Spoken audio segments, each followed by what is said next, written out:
Секрет, что Господь грядет. Чем мы должны заниматься в последнее время, перед вторым пришествием Иисуса Христа на землю? Не секрет, что Господь грядет, но чем занимаются люди?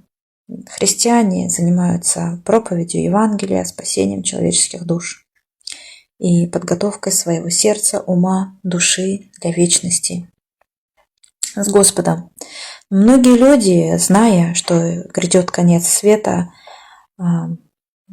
стараются, строят ковчеги спасения, судна подземные, подводные, для того, чтобы спрятаться от этих грядущих страшных событий.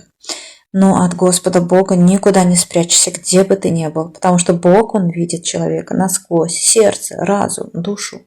И нам нужно бежать в ковчег спасения. Это в церковь, это к самому Богу, в Его объятия. Чем мы должны заниматься в последнее время, перед вторым